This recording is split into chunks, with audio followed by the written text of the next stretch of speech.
Isang paalala lang po na mahigpit na pinapatupad ng Department of Migrant Workers ang polisiya na ang pwede lamang magtrabaho bilang isang domestic worker sa Kuwait ay yung mga may prior experience na sa trabahong ito sa kabila ng apela ng Kuwaiti Federation of Domestic Workers.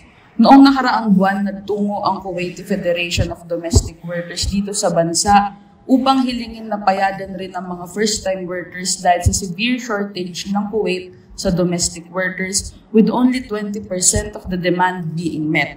Ngunit ayon kay DMW Secretary Hans Dakdak, nasa early stages pa lamang ang polisiyang ito at kinakailangan muna ito mapatakbo muna ng at least a year para makita ang impact ng nasabing polisiya. Sa kasalukuyan, meron pa lamang tayong 2,500 domestic workers na nade-deploy sa Kuwait na under monitoring ng ahensya. Nilinaw din ni Secretary Dakdak na yung sinasabing dapat may experience ng isang Pinoy bilang isang domestic worker, ito po ay regardless kung saang bansa po nagtrabaho ang Pinoy bilang isang domestic worker. Alright, yun ang report ni Kimberly Ojeda dyan sa DMW. And mabalik lang tayo, ang problema dyan sa Kuwait ay, sabi mo nga, ay yung pagkaka-murder sa ating kababayan. And pero nalip na yung restriction.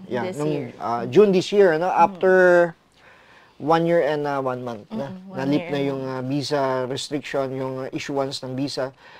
Pero ngayon, after the lifting of the visa na yung restriction dyan sa Kuwait, ay tayo naman ang nagdagdag ng polisiya. Yes, bago magpadala. Yes, ng policy na ang pwede lang maipadala sa Kuwait ay yung may experience na.